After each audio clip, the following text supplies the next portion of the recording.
Hi ಸ್ನೇಹಿತರೆ, ತಮ್ಗೆಲ್ಲರಿಗೂ ನಮಸ್ಕಾರಗಳು. Welcome to again Swami Vivekananda study ಸೆಂಟರ್ಗೆ ಅಂತ ಹೇಳ್ತಾ ಈಗಾಗಲೇ ತಮ್ಗೆಲ್ಲ ಗೊತ್ತಿರುವ ಹಾಗೆ ಗಣಿತದಲ್ಲಿ ಯಾವೆಲ್ಲ ಟಾಪಿಕ್ ಅನ್ನ ಓದ್ಬೇಕು ಕರ್ನಾಟಕ ಟಿ 2025 ಪ್ರಿಪರೇಷನ್ಗೆ ಅನ್ನೋದ್ರ ಬಗ್ಗೆ ಚರ್ಚೆ ಮಾಡಿದ್ದು. ಸೊ ಇವತ್ತಿನ ವಿಡಿಯೋದಲ್ಲಿ ಸೈನ್ಸ್ಗೆ ಸಂಬಂಧಪಟ್ಟಂತೆ ಪ್ರಮುಖವಾಗಿ ನಾವು ನೋಡ್ತಾ ಇದ್ದೇವೆ. So most important PUC syllabus ಅನ್ನು ಕವರ್ ಆಗಬಹುದನ್ನ ಈ ಒಂದು ಸಬ್ಜೆಕ್ಟ್ ನಲ್ಲಿ ನೋಡ್ತಾ ಇದ್ದೇವೆ. ಸೊ ಒಟ್ಟಾರೆ 4 ಭಾಗಗಳನ್ನ ನೋಡ್ತಾ ಇದ್ದೇವೆ. 30 ಪ್ರಶ್ನೆ ಪತ್ರಿಕೆ ವಿಜ್ಞಾನಕ್ಕೆ ಸಂಬಂಧಪಟ್ಟಂತೆ. ಸೊ ಫಿಸಿಕ್ಸ್ ಇರ್ತಾ ಇದೆ, ಕೆಮಿಸ್ಟ್ರಿ, ಬಯಾಲಜಿ ಮತ್ತು ಮೆಥಡಾಲಜಿಗಳು ಇರ್ತಾ ಇದ್ದಾವೆ. ಸೊ ಈ ಬಾರಿ ಏನಾಗ್ಬೋದು ಅಂದ್ರೆ physics 8, biology 8, methodology 7, chemistry 7 questions ಏನಾಗ್ಬೋದು ಬರಬಹುದು. ಲಾಸ್ಟ್ ಟೈಮ್ ಏನಾಗಿತ್ತು ಹೇಳ್ರಿ, ಕೆಮಿಸ್ಟ್ರಿಗೆ ಸಂಬಂಧಪಟ್ಟಿರ್ತಕ್ಕಂಥ ಕೆಲವೊಂದು PUC ಇರ್ತಕ್ಕಂಥ ಕ್ವಶನ್ಸ್ ಗಳು ಬಂದಿರುವುದನ್ನ ನಾವು ಗಮನಿಸ್ತಾ ಇದ್ದೇವೆ. ನೆನಪಿರ್ಲಿ ನಿಮಗೆ, ಹೌದಾ? ಸೊ ಈ ಬಾರಿ ಏನಾಗಬಹುದು ಪ್ರೊಬ್ಯಾಬಿಲಿಟಿ ಇದಾವೆ. ಸೊ ನೋಡೋಣ ಬನ್ನಿ ಆದ್ಮೇಲೆ ಯಾವ ರೀತಿ ನಾವು ಚರ್ಚೆ ಮಾಡ್ತಾ ಇದ್ದೇವೆ ಇವತ್ತಿನ ಈ ಒಂದು ಕಾನ್ಸೆಪ್ಟ್ ಅನ್ನ ನಾವು ನೋಡೋದಾದ್ರೆ. ಸೊ ಪ್ರಮುಖವಾಗಿ ಗಮನಿಸ್ಬೇಕು ತಾವಿಲ್ಲಿ. ಸೊ ಫಿಸಿಕ್ಸ್ಗೆ ಅತಿ ಹೆಚ್ಚು ಪ್ರಾಮುಖ್ಯತೆ ಈ ಸಲ ನೀವು ಏನ್ ಮಾಡ್ಬೇಕಾಗ್ತದೆ, ಕೊಡ್ಬೇಕಾಗ್ತಾ ಇದೆ, ನೆನ್ಪಿಟ್ಕೊಳ್ಳಿ. ಯಾಕೆಂದ್ರೆ ಸೊ ಮೇ ಬಿ ಈ ಬಾರಿ PUC ಯ ಕೆಲವೊಂದು ಕ್ವಶನ್ಸ್ ಗಳು ಏನಾಗ್ಬೋದು ಕವರ್ ಆಗ್ತಕ್ಕಂತ ಸಾಧ್ಯತೆಗಳಿದಾವೆ, ನೆನ್ಪಿಟ್ಕೊಳ್ಳಿ. ಕೆಲವೊಂದು ಕ್ವಶನ್ಸ್ ಗಳು ಏನಾಗ್ಬೋದು ಕವರ್ ಆಗ್ತಕ್ಕಂತ ಸಾಧ್ಯತೆಗಳು. ಹಾಗಾದ್ರೆ ಓದಲೇಬೇಕಾಗಿರ್ತಕ್ಕಂತ ಇನ್ನೆಷ್ಟು 35 ದಿನಗಳಲ್ಲಿ ನೀವು ಕಂಪಲ್ಸರಿ ಟಾಪಿಕ್ ಅನ್ನ ಮಾಡಲೇಬೇಕಾಗ್ತದೆ. ಯಾಕಂದ್ರೆ ಇದ್ರ ಬಾರಿ ಈ ಒಂದು ಟಾಪಿಕ್ ಮೇಲೆ ಪದೇ ಪದೇ ಪ್ರಶ್ನೆಗಳು ಬಂದಿರ್ತಾ ಇದಾವೆ, ನೆನ್ಪಿಟ್ಕೊಳ್ಳಿ. ಆ ಟಾಪಿಕ್ ಮೇಲೆ ಪದೇ ಪದೇ ಪ್ರಶ್ನೆಗಳು ಬರುತ್ತಾ ಇದಾವೆ, ನೆನ್ಪಿಟ್ಕೊಳ್ಳಿ. ಹಾಗಾದ್ರೆ ಆ ಟಾಪಿಕ್ಗಳು ಯಾವುವು ಅನ್ನೋದ್ರ ಬಗ್ಗೆ ಇವತ್ತು ಫಿಸಿಕ್ಸ್ ಬಗ್ಗೆ ನಾನು ಚರ್ಚೆ ಮಾಡ್ತಾ ಇದ್ದೇನೆ, ಜೊತೆಗೆ PUC ಸಂಬಂಧಪಟ್ಟಂತೆ. ರೈಟ್, ಓಕೆ ಬನ್ನಿ. ಹಾಗಾದ್ರೆ ನಿಮ್ಗೆ ಗೊತ್ತಿರ್ಬೇಕು. ಸೊ ಮೊದಲನೇ ಟಾಪಿಕ್ ಅನ್ನ ನಾನು ಮೋಸ್ಟ್ ಪ್ರಾಬಬ್ಲಿ ಹೇಳ್ತೇನೆ, ಅಳತೆಗಳು ಮತ್ತು ಏಕಮಾನಗಳು ಅನ್ನೋ ಕರಿತಾ ಇದ್ದೇನೆ, ನೆನ್ಪಿಟ್ಕೊಳ್ಳಿ. ಏಕಮಾನಗಳು ಮೆಜರ್ಮೆಂಟ್ ಅಂಡ್ ಯೂನಿಟ್ಸ್ ಗಳು ಅದನ್ನು ಕರಿತಾ ಇದಾವೆ. ಮೆಜರ್ಮೆಂಟ್ ಅಂಡ್ ಯೂನಿಟ್ಸ್ ಗಳು ಅದನ್ನು ಕರಿತಾ ಇದಾವೆ. ಇದ್ರ ಮೇಲೆ ಈ ಬಾರಿ ಪ್ರಶ್ನೆ ಏನಾಗೋದು ಅಂದ್ರೆ ಬರುವಂತ ಸಾಧ್ಯತೆ ತುಂಬಾನೇ ಇದೆ, ನೆನ್ಪಿಟ್ಕೊಳ್ಳಿ. ಹೌದಾ? ಇಲ್ಲಿ ಶೇಕಡ ದೋಷಗಳು ಬರ್ತಾ ಇದಾವೆ, ಎರರ್ಸ್ ಗಳು ಬರ್ತಾ ಇದಾವೆ, ಸ್ಕ್ರೂ ಗೇಜ್ ಬರ್ತಾ ಇದೆ, ನೆಕ್ಸ್ಟ್ ವರ್ನಿಯರ್ ಕ್ಯಾಲಿಫರ್ ಬರ್ತಾ ಇದೆ, ಜೊತೆಗೆ ಸಿಗ್ನಿಫಿಕೆಂಟ್ ವ್ಯಾಲ್ಯೂಸ್ ಗಳು ಬರ್ತಾ ಇದಾವೆ. ಅದ್ರ ಜೊತೆಗೆ ಪ್ರಮುಖವಾಗಿ ಮೂಲಭೂತ ಪರಿಮಾಣಗಳು ಬರ್ತಾ ಇದಾವೆ, ಡಿರೈವ್ಡ್ ಯೂನಿಟ್ಸ್ ಗಳು ಬರ್ತಾ ಇದಾವೆ, ನಾನ್ ಡಿರೈವ್ಡ್ ಯೂನಿಟ್ಸ್ ಗಳು ಬರ್ತಾ ಇದಾವೆ, 3 ಆಯಾಮದ ಸೂತ್ರಗಳು ಇಲ್ಲಿ ಬರ್ತಾ ಇದಾವೆ, ನೆನ್ಪಿಟ್ಟುಕೊಳ್ಳಿ. ಇಷ್ಟೆಲ್ಲ ಇದು ಕವರ್ ಆಗ್ತಾ ಇದೆ. ಜೊತೆಗೆ ಬಲಗಳು ಬರ್ತಾ ಇದಾವೆ, ನೈಸರ್ಗಿಕ ಬಲಗಳು. ಇಷ್ಟೆಲ್ಲ ಕವರ್ ಆಗ್ತಾ ಇದಾವೆ ಎಲ್ಲಿ, ಅಳತೆ ಮತ್ತು ಏಕಮಾನಗಳು. ಇದರಲ್ಲಿ ಯಾವ್ದು ಬೇಕಾದ ಪ್ರಶ್ನೆ ಏನಾಗ್ಬೋದು ಬರ್ಬೋದು. ಅಂತಾರಾಷ್ಟ್ರೀಯ ಏಕಮಾನಗಳಿದಾವೆ, 3 ಆಯಾಮದ ಸೂತ್ರಗಳು ಬರ್ತಾ ಇದಾವೆ, ಉತ್ಪನ್ನವಲ್ಲದ ಏಕಮಾನಗಳಿದಾವೆ, ಹೌದಾ? ಸಿಗ್ನಿಫಿಕೆಂಟ್ ವ್ಯಾಲ್ಯೂಸ್ ಗಳಿದಾವೆ, ಜೊತೆಗೆ ಎರರ್ ಗಳು ಬರ್ತಾ ಇದಾವೆ, ವಾರ್ನಿಪರ ಮತ್ತು ಸ್ಕ್ರೂ ಗೇಜ್.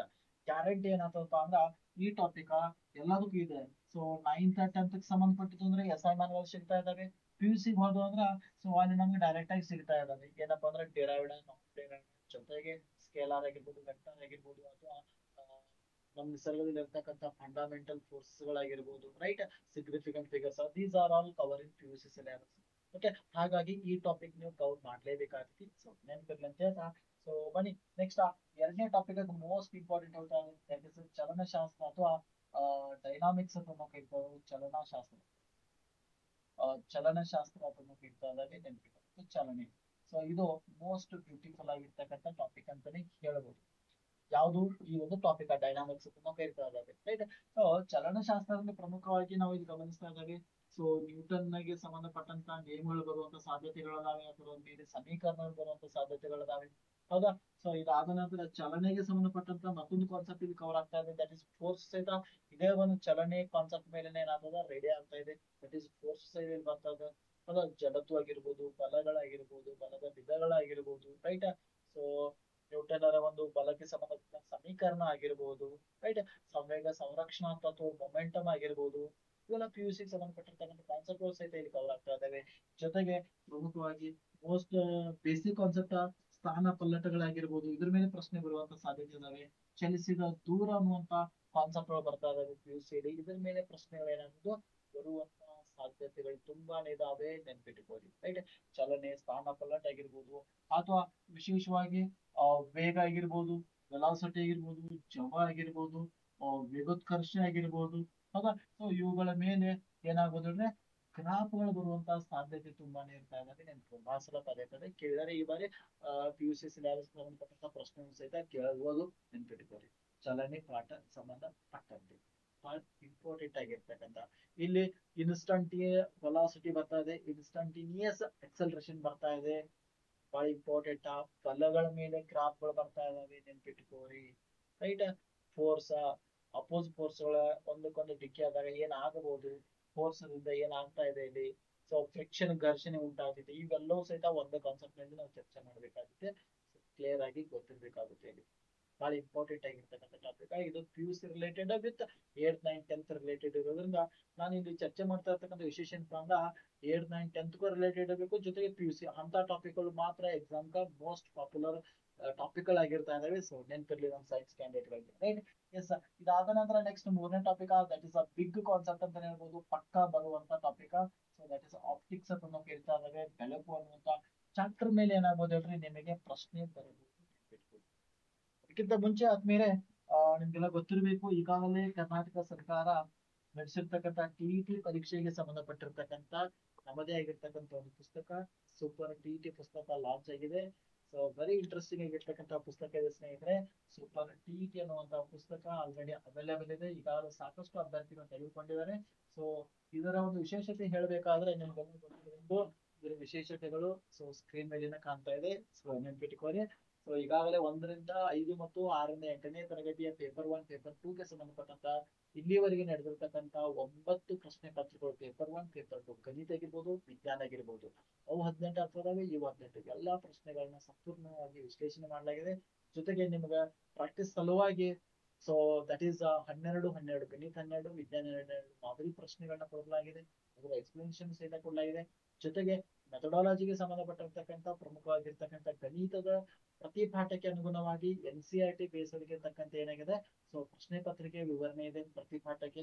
ಗಣಿತನು ಸಹಿತ 10 ಪ್ರಶ್ನೆ ಪತ್ರಿಕೆಗಳ ಜೊತೆಗೆ ಏನಾಗಿದೆ ಅಂದ್ರೆ ಸಂಪೂರ್ಣ ವಿವರಣೆ ಇದೆ. ಜೊತೆಗೆ ವಿಜ್ಞಾನದ 15 ಪಾಠಗಳಿಗೆ ಸಂಬಂಧಪಟ್ಟಿರ್ತಕ್ಕಂಥ ಸಂಪೂರ್ಣ ವಿವರಣೆ ನಿಮ್ಗೆ ಸಿಗ್ತಾ ಇದೆ ಪ್ರಶ್ನೆ ಪತ್ರಿಕೆ ಜೊತೆಗೆ. ರೈಟ್. ಸೊ ಒಟ್ಟಾರೆ 80ಕ್ಕಿಂತ ಹೆಚ್ಚಿಗೆ ಪ್ರಶ್ನೆ ಪತ್ರಿಕೆಗಳು ಇದರಲ್ಲಿ ಇದಾವೆ. ಈ ಬುಕ್ಸ್ ತಮಗೆ ಏನಾದ್ರು ಬೇಕಾಗಿದ್ದಾರೆ ಸೊ ದಯವಿಟ್ಟು ಸೊ ನಮ್ದು ನಂಬರ್ ಅದ ಸ್ನೇಹಿತರೆ, 7619206247 ಈ ನಂಬರ್ಗೆ 7619206247ಗೆ ಸೊ ಟೆಲಿಗ್ರಾಮ್ ಅಥವಾ ವಾಟ್ಸ್ಆಪ್ ಮಾಡೋದ್ರ ಮೂಲಕ, ಕಾಲ್ ಮಾಡ್ಲಿಕ್ಕೆ ಹೋಗಬೇಡಿ, ವಾಟ್ಸ್ಆಪ್ ಅಥವಾ ಟೆಲಿಗ್ರಾಮ್ ಮಾಡೋದ್ರ ಮೂಲಕ ತಾವೇನಿರುವುದು ಅದಕ್ಕೆ ಇನ್ಫಾರ್ಮೇಶನ್ ತೆಗೆದುಕೊಂಡು ಪರ್ಚೇಸ್ ಮಾಡಿ ನಿಮ್ಮ ಸ್ಕೋರ್ ಅನ್ನ ಎಕ್ಸ್ಪೆಕ್ಟ್ ಮಾಡಿಕೊಳ್ಳಬಹುದು.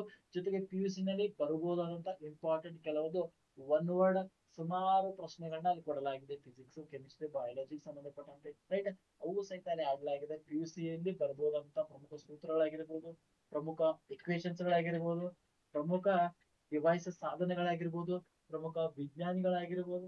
ರೈಟ್. ಸೊ ಪ್ರಮುಖ ಇಕ್ವೇಶನ್ಸ್ ಗಳಾಗಿರ್ಬೋದು, ಪ್ರಮುಖ ರೋಗಗಳಾಗಿರ್ಬೋದು, ಕ್ಲಿಯರ್, ಪ್ರಮುಖ ವಿಜ್ಞಾನಿಗಳ ಸಂಶೋಧನೆಗಳಾಗಿರ್ಬೋದು, ಪ್ರಮುಖ ಕೆಮಿಕಲ್ ನೇಮ್ಗಳಾಗಿರ್ಬೋದು, ಅವುಗಳ ಉಪಯೋಗಗಳಾಗಿರ್ಬೋದು, PUC ನಲ್ಲಿ ಬರ್ತಕ್ಕಂಥ ಪ್ರಮುಖ ಅಂಶಗಳಿವೆಲ್ಲ ಇವು ನಮ್ಮ TET ರಿಲೇಟೆಡ್ ಇರೋದ್ರಿಂದ ಅವುಗಳನ್ನು ಸಹಿತ ಕೊಡಲಾಗಿದೆ ಒನ್ ವರ್ಡ್ ಅಲ್ಲಿ. So that is most popular points ಅಂತಾನೆ ಹೇಳ್ಬೋದು. ಇವೆಲ್ಲವೂ ಸಹಿತ ಸಂಗ್ರಹವಾಗಿದೆ ಈ ಒಂದು ಬುಕ್ಸ್ ನಲ್ಲಿ. ಓನ್ಲಿ ಸೈನ್ಸ್ ಮ್ಯಾಥ್ಸ್ ಮಾತ್ರ ಇರ್ತಾ ಇದೆ, ನೆನ್ಪಿಟ್ಕೋರಿ. ರೈಟ್. ಈ ನಂಬರ್ಗೆ ವಾಟ್ಸ್ಆಪ್ ಅಥವಾ ಟೆಲಿಗ್ರಾಮ್ ಮೂಲಕ ನೀವೇನ್ ಮಾಡೋದು, ಬೇಗನೆ ಬುಕ್ ಮಾಡ್ಕೋಬಹುದು. ಸೊ ನಿಮ್ಮ ಮನೆಗೆ ಪೋಸ್ಟ್ ಮಾಡೋದ್ರ ಮೂಲಕ ನಾವು ಕಳಿಸ್ಕೊಡ್ತಾ ಇದ್ದೇವೆ. ಲಿಮಿಟೆಡ್ ಕಾಪಿ ಇದಾವೆ, ಯಾಕಂದ್ರೆ ಎಕ್ಸಾಮ್ ಸಮೀಪ ಇರೋದ್ರಿಂದ ಬಹಳಷ್ಟು ಕಾಪಿಗಳು ನಮ್ಮ ಕಡೆ ಇರುವುದಿಲ್ಲ. ಈಗಾಗಲೇ ಸಾಕಷ್ಟು ಅಭ್ಯರ್ಥಿಗಳು ತೆಗೆದುಕೊಂಡಿದ್ದಾರೆ. ನಿಮ್ಮ ಪುಸ್ತಕವಾಗಿ ವೇಟ್ ಮಾಡ್ಲಿಕ್ಕೆ ಹೋಗ್ಬೇಡಿ. ರೈಟ್. ಎಸ್ ಬನ್ನಿ, ಬೆಳಕು ಅನ್ನುವಂತ ಟಾಪಿಕ್ ಅನ್ನ ನೋಡ್ತಾ ಇದ್ದೇವೆ. ಆಪ್ಟಿಕ್ಸ್ ಅಂತ ಬರ್ತಾ ಇದೆ ಸ್ನೇಹಿತರೆ, ಬಹಳ ಇಂಟ್ರೆಸ್ಟಿಂಗ್ ಆಗಿರ್ತಕ್ಕಂಥ ಟಾಪಿಕ್ ಅಂತಾನೆ ಹೇಳ್ಬೋದು. ಯಾಕಂದ್ರೆ ನಾವು 10th ಹೋದ್ವು ಅಂದ್ರೆ 9th 8th ಮತ್ತೆ 10th ದಲ್ಲಿ ಸಹಿತ ಸಾಕಷ್ಟು ಅಂಶಗಳನ್ನ ನೋಡ್ತಾ ಇದ್ದೇವೆ. ಸೊ ವಕ್ರೀಭವನ ಆಗಿರ್ಬೋದು, ನೆಕ್ಸ್ಟ್ ಪ್ರತಿಫಲನ ಆಗಿರ್ಬೋದು, ಅಥವಾ ದರ್ಪಣಗಳಾಗಿರ್ಬೋದು, ಮಸೂರಗಳಾಗಿರ್ಬೋದು, ಮಸೂರದ ಸಾಮರ್ಥ್ಯಗಳು ಆಗಿರ್ಬೋದು. ರೈಟ್. ಸೊ ರಿಫ್ರಾಕ್ಷನ್ ಆಗಿರ್ಬೋದು, ರಿಫ್ಲೆಕ್ಷನ್ ಆಗಿರ್ಬೋದು, ಮಿರರ್ ಗಳಾಗಿರ್ಬೋದು, ಲೆನ್ಸಸ್ ಗಳಾಗಿರ್ಬೋದು, ಪವರ್ ಆಫ್ ಲೆನ್ಸ್ ಗಳಾಗಿರ್ಬೋದು, ಸೊ ಅವುಗಳಿಗೆ ಸಂಬಂಧಪಟ್ಟಂತ ಕೆಲವೊಂದು ರೋಗಗಳಾಗಿರ್ಬೋದು, ಸೂತ್ರಗಳು ಆಗಿರ್ಬೋದು. ಸೊ ಇದರ ಮುಂದುವರಿದಂತ ಭಾಗ PUC ಸಹಿತ ಸಾಕಷ್ಟು ಅಂಶಗಳು ಏನಾಗಿದಾವೆ ಕವರ್ ಆಗಿದಾವೆ. ಉದಾಹರಣೆ ಸ್ನೇರ್ನ ಲಾ ಅಂತ ಹೇಳ್ಬೋದು, ಹೌದಾ. ಸೊ ರಿಫ್ರಾಕ್ಟಿವ್ ಇಂಡೆಕ್ಸ್ ನ ಸಾಕಷ್ಟು ಲೆಕ್ಕಗಳು, ಪೊರೈಟಿ ಲೆಕ್ಕಗಳಾಗಿರಬಹುದು, ಹೌದಾ. ಸೊ ಇಮೇಜ್ ಫಾರ್ಮ್ ಯಾವ ರೀತಿ ಆಗ್ತಾ ಇದೆ, ಇಮೇಜ್ ಅನ್ನ ಕಂಡುಹಿಡಿತಕ್ಕಂಥ ಫಾರ್ಮುಲಾಸ್ ಗಳಾಗಿರ್ಬೋದು, ಇಮೇಜ್ ಯಾವ ರೀತಿ ಆಗ್ತಾ ಇದೆ. ನೆಕ್ಸ್ಟ್ ಫೋಟೋ ಎಲೆಕ್ಟ್ರಿಕ್ ಇಫೆಕ್ಟ್ ಆಗಿರ್ಬೋದು, ಐನ್ಸ್ಟೀನ್ ಹೌದಾ, ಕೆಲವೊಂದು ಥಿಯರೀಸ್ ಗಳಾಗಿರ್ಬೋದು, ಬೆಳಕಿಗೆ ಸಂಬಂಧಪಟ್ಟಂತ ಕೆಲವೊಂದು ಸಿದ್ಧಾಂತಗಳಾಗಿರ್ಬೋದು, ಹೌದಾ. ಸೊ ಇವೆಲ್ಲವೂ ಸಹಿತ ಎಲ್ಲಿ ಒಳಗೊಂಡಿದ್ದಪ್ಪ ಅಂತಾರ, ಸೊ PUC ಜೊತೆಗೆ 8th 10th ಕ್ಲಾಸಿನಲ್ಲಿ ಇದೆ. ಹಾಗಾಗಿ ಈ ಟಾಪಿಕ್ ಬಹಳಷ್ಟು important. That is third topic ನೀವು ಕೊಡ್ತಾ ಇದ್ದಾರೆ, ಮಾಡಲೇಬೇಕು ಓದಲೇಬೇಕಾಗಿರ್ತಕ್ಕಂಥ ಟಾಪಿಕ್ ಇದು, ರೈಟ್? ಎಸ್, ಚೆನ್ನಾಗಿರ್ಲಿ ಅಂತ ಹೇಳ್ತಾ ನೆಕ್ಸ್ಟ್ 4ನೇ ಟಾಪಿಕ್ ಹೋಗ್ತಾ ಇದ್ದೇವೆ. ದಟ್ ಇಸ್ ಬಿಗ್ ಟಾಪಿಕ್ ಅಂತಾನೆ ಹೇಳ್ಬೋದು, ಎಲೆಕ್ಟ್ರಿಕ್ ಎನರ್ಜಿ. ದಟ್ ಇಸ್ ವಿದ್ಯುತ್ ಶಕ್ತಿ ಅಂತ ನಾವು ಕೇಳ್ತಾ ಇದ್ದಾವೆ. ಸೊ ನೆನ್ಪಿಟ್ಕೋರಿ, ಇದು ಸಹಿತ ಬಹಳಷ್ಟು ಫೇಮಸ್ ಆಗಿರ್ತಕ್ಕಂಥ ಟಾಪಿಕ್ ಅಂತಾನೆ ಹೇಳ್ಬೋದು. ಯಾಕಂದ್ರೆ ಆ ನಾವು 6ನೇ 7ನೇ 8ನೇ 10ನೇ PUC ಯಲ್ಲಿ ಸಹಿತ ನಾವೇನ್ ಮಾಡ್ತಾ ಇದಾವೆ, ಇದ್ರ ಬಗ್ಗೆ ಚರ್ಚೆ ಮಾಡ್ತಾ ಇದ್ದಾವೆ. ಇದು ಸಾಕಷ್ಟು ಅಂಶಗಳು ಬರ್ತಾ ಇದಾವೆ. 10th ನಾವು ನೋಡ್ತಾ ಇದ್ದೇವೆ. ಸೊ ಈ ಬಾರಿ ನಿಮಗೆ ಬರುವಂತದ್ದು ಸಿರೀಸ್ ಬಗ್ಗೆ ನೆನ್ಪಿಟ್ಕೋರಿ, ಪ್ಯಾರಲಲ್ ಬಗ್ಗೆ ಕ್ವಶನ್ಸ್ ಬರುವಂತ ಸಾಧ್ಯತೆಗಳಿದಾವೆ. ಹೌದಾ? ರೆಜಿಸ್ಟರ್ ಬ್ಯಾಂಡ್ ಗಳು ಬರ್ತಾ ಇದಾವೆ. ರೆಜಿಸ್ಟರ್ ಬ್ಯಾಂಡ್ ಗಳು ಬಹಳ ಇಂಪಾರ್ಟೆಂಟ್ ಆಗಿರ್ತಾ ಇದಾವೆ. ಕೋಡ್ ಗಳ ನಾವು ಕರಿತಾ ಇದಾವೆ, ಕಲರ್ ಕೋಡ್. ರೆಜಿಸ್ಟರ್ ಬ್ಯಾಂಡ್ ಅಥವಾ ಕಲರ್ ಕೋಡ್ ಗಳನ್ನ ಯಾವ ರೀತಿ ಪತ್ತೆ ಹಚ್ಚುವುದು, PUC ಲೆವೆಲ್ ಇರ್ತಕ್ಕಂಥ ಅಂಶ.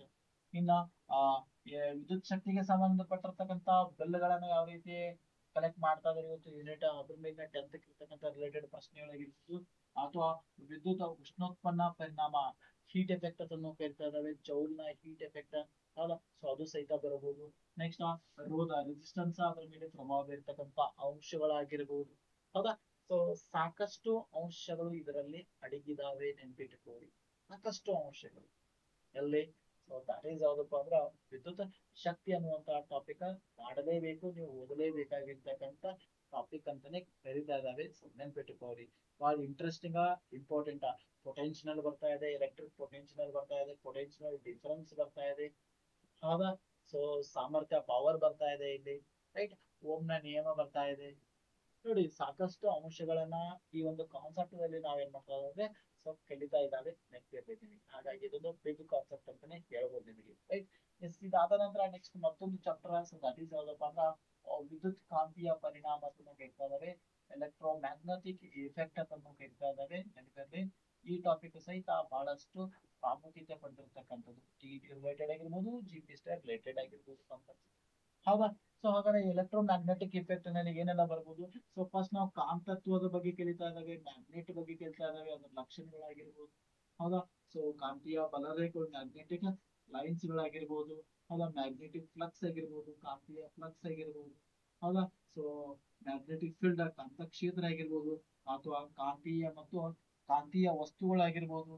ಫೆರೋಮ್ಯಾಗ್ನೆಟ, ಡಯಾಮ್ಯಾಗ್ನೆಟ, ಪ್ಯಾರಾಮ್ಯಾಗ್ನೆಟ್ ಗಳಾಗಿರ್ಬೋದು. ಇವೆಲ್ಲವೂ ಸಹಿತ ಇಲ್ಲಿ ಕಲಿತಾ ಇದ್ದಾವೆ, ನೆನ್ಪಿಟ್ಕೊಳ್ಳಿ. ಹೌದಾ? ಸೊ ಇದಾದ ನಂತರ ಪ್ರಮುಖವಾಗಿ ಆಸ್ಟ್ರಾಯ್ಡ್ ಅವರ ಪ್ರಯೋಗವನ್ನ ನಾವು ಗಮನಿಸಬಹುದು. ಹೌದಾ? ಆಸ್ಟ್ರಾಯ್ಡ್ ಅವರ ಪ್ರಯೋಗ ಆದ ಕೂಡಲೇ ಮೋಟಾರ್ ಬಗ್ಗೆ ಚರ್ಚೆ ಮಾಡಬಹುದು. ಇದಾದ ನಂತರ ಮೈಕಲ್ ಫ್ಯಾರಡೆ ಅವರ ಬಗ್ಗೆ ಚರ್ಚೆ ಮಾಡಬಹುದು. ಇದಾದ ನಂತರ ವಿದ್ಯುತ್ ಕಾಂತೀಯ ಪ್ರೇರಣೆ, ಎಲೆಕ್ಟ್ರೋ ಮ್ಯಾಗ್ನೆಟಿಕ್ ಇಂಡಕ್ಷನ್ ಬಗ್ಗೆ ಚರ್ಚೆ ಮಾಡಬಹುದು. ಹೌದಾ? ಇದಾದ ನಂತರ ಪ್ರಮುಖವಾಗಿ ಡೈನಾಮೋಗಳ ಬಗ್ಗೆ, ಜನರೇಟರ್ ಗಳ ಬಗ್ಗೆ ಚರ್ಚೆ ಮಾಡಬಹುದು, ಟ್ರಾನ್ಸ್ಫಾರ್ಮರ್ ಗಳ ಬಗ್ಗೆ ಚರ್ಚೆ ಮಾಡಬಹುದು. ಹೌದಾ? ಸೊ ಪ್ರಮುಖವಾಗಿ ಫ್ಲೈಮಿಂಗರ್ ಅವರ ರೈಟ್ ಮತ್ತು ಲೆಫ್ಟ್ ಹ್ಯಾಂಡ್ ಗಳನ್ನ ಚರ್ಚೆ ಮಾಡಬಹುದು. ದಿಕ್ಕುಗಳನ್ನ ಗುರುತ ಮಾಡೋ ಪ್ರಶ್ನೆ ಕೇಳುವಂತ ಸಾಧ್ಯತೆಗಳು ನೆನಪಿದಾವೆ. ಇವು PUC ರಿಲೇಟೆಡ್ ಸಹಿತ ಕಾನ್ಸೆಪ್ಟ್ ಕ್ಲಿಯರ್ ಇದಾವೆ, ನೆನಪಿಟ್ಕೊಳ್ಳಿ. ಹೌದಾ? ಎಲ್ಲವೂ ಸಹಿತ PUC ರಿಲೇಟೆಡ್ ಕ್ವಶನ್ಸ್ ಗಳು ಇರುವುದರಿಂದ ನೀವು ಈ ಟಾಪಿಕ್ ಅನ್ನ ಮಿಸ್ ಮಾಡಲೇಬಾರದು, ನೆನಪಿಟ್ಕೊಳ್ಳಿ. ಹೌದಾ? ಯಾಕಂದ್ರೆ ಇಲ್ಲಿ ವೆರೈಟಿ ಆಗಿರ್ತಕ್ಕಂಥ ಕ್ವಶನ್ಸ್ ಬರುವಂತ ಸಾಧ್ಯತೆಗಳು ಇರ್ತಾ ಇದಾವೆ. ಹಾಗಾಗಿ ಫಿಸಿಕ್ಸ್ ನಲ್ಲಿ ಮಾಡಲೇಬೇಕಾಗಿರ್ತಕ್ಕಂಥ ಟಾಪಿಕ್ ಗಳು ಅದನ್ನು ಕರೀತಾ ಇದ್ದಾವೆ, ನೆನಪಿರ್ಲಿ. ಇನ್ನ ಇದ್ರ ಜೊತೆಗೆ ಸ್ವಲ್ಪ ನೀವು ಗಮನ ಹರಿಸಬೇಕಾದ ಕೆಲವೊಂದು ಟಾಪಿಕ್ ಅನ್ನ ಕೊಡ್ತಾರೆ. ಕುರಿತವಾಗಿರ್ಬೋದು, ಗ್ರಾವಿಟೇಷನ್ಸ್ ಟಾಪಿಕ್ ಇದೊಂದು ಪಾಪ್ಯುಲರ್. ಇದಾದ ನಂತರ ಶಬ್ದ ಟಾಪಿಕ್ ಇದೆ. ಇದಾದ ನಂತರ ಉಷ್ಣ ಟಾಪಿಕ್ ಅಂತ ನಾವು ಕರೀತಾ ಇದ್ದಾವೆ, ನೆನ್ಪಿಟ್ಕೊಳ್ಳಿ. ಇವಷ್ಟು ಪ್ರಮುಖ. ಅಂದ್ರೆ ಮೊದಲು ಅವುಗಳನ್ನ ಮಾಡಿ ಆಮೇಲೆ ಇವುಗಳನ್ನ ಮಾಡ್ರಿ ಅಂತ ಹೇಳ್ತಾರೆ. ಹೌದಾ? ಸೊ ಈ ಟಾಪಿಕ್ ಅನ್ನ ಬಿಡ್ಲಿ ಹೋಗಬೇಡಿ, ಯಾಕಂದ್ರೆ ಎಕ್ಸಾಮ್ ಮೋಸ್ಟ್ ವಾಂಟೆಡ್ ಕ್ವಶನ್ಸ್ ಗಳಿದಾವೆ. ಹಾಗಾಗಿ ಸ್ಮಾರ್ಟ್ ಆಗಿ ವರ್ಕ್ ಮಾಡಿ, ಚೆನ್ನಾಗಿ ವರ್ಕ್ ಮಾಡಿ. ಈ ಟಾಪಿಕ್ ಗಳನ್ನ ಮಿಸ್ ಮಾಡಿದ್ರೆ ಖಂಡಿತ ಪರೀಕ್ಷೆಯಲ್ಲಿ ಕಡಿಮೆ ಅಂಕಗಳು ಬರುವಂತ ಸಾಧ್ಯತೆ ಇರ್ತದೆ. ಒಂದ್ ಮಾತ, ನಾವೆಲ್ಲರೂ ಸೈನ್ಸ್ ವಿದ್ಯಾರ್ಥಿಗಳು, ನಾವೆಲ್ಲರೂ ಮ್ಯಾಥ್ಸ್ ವಿದ್ಯಾರ್ಥಿಗಳು. TET ನಮ್ಮ ಸೈನ್ಸ್ ಮ್ಯಾಥ್ಸ್ ನಮ್ದು ಸ್ಟ್ರೆಂತ್, ಅದು ಆ ಸ್ಟ್ರೆಂತ್ ಅನ್ನ ನಾವು ಬಿಟ್ಟು ಕೊಟ್ಟು ಅಂದ್ರೆ ಸೊ ನಾಳೆ ನಾವು ಟೀಚರ್ ಆಗೋದು ಬಹಳಷ್ಟು ಕಠಿಣ ಆಗ್ತಾ ಇದೆ. ಹೌದಾ? ಯಾಕಂದ್ರೆ ನಮ್ ಸಪೋರ್ಟ್ ಇದೆ, ಆದ್ರೂ ನಮ್ದು ಬ್ಯಾಕ್ ಬೋನ್ ಇದ್ದಂಗ ಯಾವ ಮ್ಯಾಥ್ಸ್ ಮತ್ತು ಸೈನ್ಸ್ 60ರಲ್ಲಿ 50 ಮ್ಯಾಗ ನಾವು ತೆಗಿಲೇಬೇಕು, ಕ್ವಶನ್ಸ್ ಗಳಿಗೆ ಆನ್ಸರ್ ಅನ್ನ ಕೊಡಲೇಬೇಕು, ವಿತ್ ಕಡಿಮೆ ಒಂದು ಸಮಯದಲ್ಲಿ. ಹೌದಾ? ಹಾಗಾಗಿ ಈ ಒಂದು ಟಾಪಿಕ್ ಅನ್ನ ನಾವು ಕವರ್ ಮಾಡಿದ್ದೆ ಆದ್ರೆ ಖಂಡಿತ ನಮ್ಮ ಸ್ಕೋರ್ ಹೆಚ್ಚಾಗ್ತದೆ, ಜೊತೆಗೆ ನಮ್ಮ ಎಲಿಜಿಬಿಲಿಟಿನೂ ಸಹಿತ ಹೆಚ್ಚಾಗ್ತೈತಿ. ಜೊತೆಗೆ ಏನಪ್ಪಾ ಅಂದ್ರೆ ಖುಷಿಯಾಗಿರ್ತದೆ. ಯಾಕಂದ್ರೆ ನಮ್ಮ ಅಡ್ಡ ಇದು ಮ್ಯಾಥ್ಸ್ ಮತ್ತು ಸೈನ್ಸ್ ನಮ್ಮ ಅಡ್ಡ ಬಿಟ್ಕೊಡ್ಬಾರ್ದು. ಸ್ಟ್ರೆಂತ್ ಇವತ್ತು ಫೇಲ್ ಆಗ್ಬಾರ್ದು ಅಲ್ಲಿ, ರೈಟ್? ಹಾಗಾಗಿ ಇದಕ್ಕಿಂತ ನೀವ್ ಏನ್ ಮಾಡ್ಬೇಕು ಹೇಳ್ರೆ, ಪ್ರಮುಖವಾಗಿ ಸ್ಟಡಿ ಕಡೆಗೆ ಗಮನ ಇಡಿ. Right. So that is main ಅಂತ ಹೇಳ್ತಾ, ಮತ್ತೆ ಮುಂದಿನ ಭಾಗದಲ್ಲಿ ಕೆಮಿಸ್ಟ್ರಿ ಮತ್ತು ಬಯಾಲಜಿ ಬಗ್ಗೆ ಯಾವೆಲ್ಲ ಚಾಪ್ಟರ್ ನಾವು ಓದಬೇಕು ಕಡಿಮೆ ದಿನದಲ್ಲಿ ಅನ್ನುವಂತ ವಿಚಾರವನ್ನು ಇಟ್ಕೊಂಡ ನೋಡಿ, ಪ್ರತಿದಿನ ಒಂದೊಂದು ಟಾಪಿಕ್ ಅನ್ನ ಮುಗಿಸಿದ್ರೆ ಖಂಡಿತವಾಗಿ ನಾವು ಆರಾಮಾಗಿ ಸ್ಕೋರ್ ಅನ್ನ ಮಾಡಬಹುದು. ಈಗಾಗಲೇ ಗಣಿತ ಒಂದೊಂದು ಟಾಪಿಕ್ ಮುಗಿಸ್ತಾ ಇದೆ ಅಂತ ಅನ್ಕೊಂಡಿದ್ದೀನಿ. ಇವಾಗ ಯಾವುದು ಫಿಸಿಕ್ಸ್ ಮುಗಿಸ್ತಾ ಇದ್ರೆ ನೆಕ್ಸ್ಟ್ ಮತ್ತಷ್ಟು ವಿಚಾರಗಳು ಮತ್ತಷ್ಟು ಟಾಪಿಕ್ ಅನ್ನ ಮತ್ತೆ ಕವರ್ ಮಾಡ್ತೀನಿ. ಸ್ಟಡಿ ಮಾಡ್ತಾ ಇರಿ. ನಮ್ಮ ಟೆಲಿಗ್ರಾಮ್ ಚಾನಲ್ ಗೆ ಸೇರ್ಬೇಕಂದ್ರೆ ಸೊ ವಿಡಿಯೋದ ಡಿಸ್ಕ್ರಿಪ್ಷನ್ ಅಲ್ಲಿ ಸಿಗ್ತಾ ಇದೆ, ಚಾನಲ್ ಗೆ ಜಾಯಿನ್ ಆಗಿ. ನಾವು ಕೊಡತಕ್ಕಂಥ ಅಪ್ಡೇಟ್ಗಳು ನಿಮ್ಗೆ ಬೇಗನೆ ಸಿಗ್ತಾ ಇದೆ. ಓಕೆ, ಥ್ಯಾಂಕ್ ಯು ಸ್ನೇಹಿತರೆ, ಒಳ್ಳೆದಾಗಲಿ, ಆಲ್ ದಿ ಬೆಸ್ಟ್.